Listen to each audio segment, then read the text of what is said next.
ఆంధ్రప్రదేశ్ ఎన్నికల ఫలితాలు మనం అందరూ కూడా చూసాం. ఈరోజు ఆంధ్రప్రదేశ్ ప్రజలందరూ కూడా కూటమికి మద్దతు ఇచ్చి ఈరోజు కూటమిని విజయపదంగా నడిపించడం మనం అందరూ చూసాం. కూటమిలో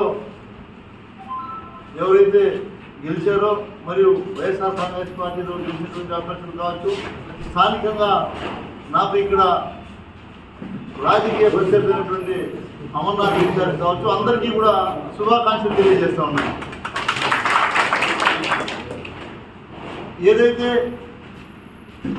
ఈ 5 సంవత్సరాలు మాకు ఇచ్చినటువంటి అవకాశాన్ని మేము ప్రజల్లో ఉండి ప్రజలకంతా కూడా అందుబాటులో ఉన్నాం.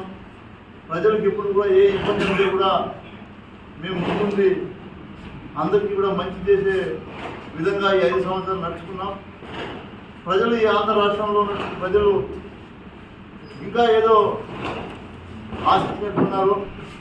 దాన్ని అప్పట్లో ఉన్నటువంటి ప్రతిపక్ష నాయకులు చంద్రబాబు నాయుడు గారు హామీలు కావచ్చు, అనేక విషయాలు కావచ్చు, ఈరోజు ప్రజలైతే వాళ్ళకి మద్దతుగా నిలిచారు. పలమనేరు నియోజకవర్గంలో కూడా నేను ఈ నియోజకవర్గ ప్రజలందరికీ కూడా ప్రత్యేకంగా ధన్యవాదాలు తెలియజేస్తున్నాను. ఎందుకంటే ఇంత పెద్ద ఒక సునామీ లాగా వచ్చినటువంటి వేవ్లో కూడా పెద్ద డిఫరెన్స్ లేకుండా మనం ఇక్కడ ఓటమి పాలయం. నేను దాన్ని శిరసావహిస్తూ స్వాగతిస్తా ఉన్నా. అయినా సరే ప్రజల్లోనే ఉంటూ ప్రజల మధ్యలోనే ఉంటూ ప్రజలకు ఎప్పుడు కూడా తోడుగా గతంలో ఎలాగో ఉన్నానో మళ్ళీ కూడా ఈ 5 సంవత్సరాలు పూర్తిగా ప్రజల పక్షానే ఉంటానని కూడా మరొకసారి మీ అందరికీ తెలియజేస్తూ, ఏదైతే నా గెలుపు కోసం స్థానికంగా ఈ పలమనేరు నియోజకవర్గంలో ఉన్నటువంటి వైఎస్ఆర్ కుటుంబ సభ్యులు ఎవరైతే కష్టపడి ఈరోజు మనం విజయం సాధించలేకపోయామని బాధపడుతున్నారో వారందరికీ కూడా నేను తెలియజేయడం ఒకటే, ప్రజల తీర్పు దగ్గర మనం అందరం కూడా శిరసా వహించాల్సిందే. ప్రజలు తీర్పు ఇచ్చిన తర్వాత మనం అందరం కూడా శిరసా వహించి సమన్వయం పాటించి ఏదైతే ఈరోజు వాళ్ళు ప్రజలకు ఏమైనా మంచి చేస్తారనేది కూడా మనం ప్రజలకు తోడుగా ఉంటూ ఎక్కడ ప్రజలకు ఇబ్బంది కలగకుండా మనం అందరం కూడా అండగా ఉండాల్సినటువంటి బాధ్యత మళ్ళీ మన అందరి మీద ఉంది అని కూడా మీకు మళ్ళీ గుర్తు చేస్తూ మీకు బాధ్యతలు పెడతా ఉన్నాను. ఈరోజు ఎప్పుడు కూడా మనం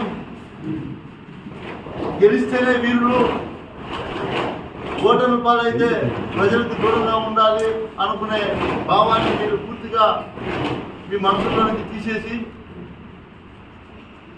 ప్రజల తీర్పును స్వాగతిస్తూ ఖచ్చితంగా ప్రజల్లోనే ఉండాలి.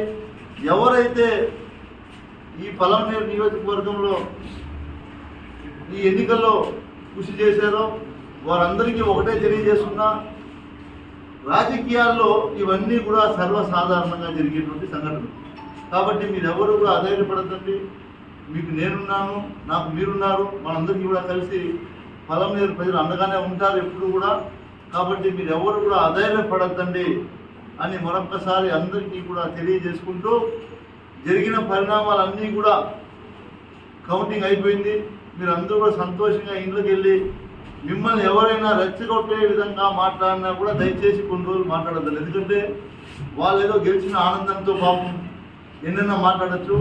ఈరోజు మన వాళ్ళు ఓడిపోయినటువంటి బాధతో వాళ్ళు ఏదైనా అంటే మళ్ళీ మీరు ఒక మాట అనటం, అవన్నీ కూడా వివాదాస్పదంగా ఉంటాయి, గొడవలు రెచ్చగొట్టే విధంగా ఉంటాయి. కాబట్టి మీరెవ్వరూ కూడా, నేను మిమ్మల్ని చేతులు జోడించి ఒకటే కోరుకుంటా ఉన్నా, మీరెవ్వరూ కూడా వాళ్ళు రెచ్చగొట్టినా కూడా మీరు రెచ్చిపోవద్దండి, సమన్వయం పాటించండి.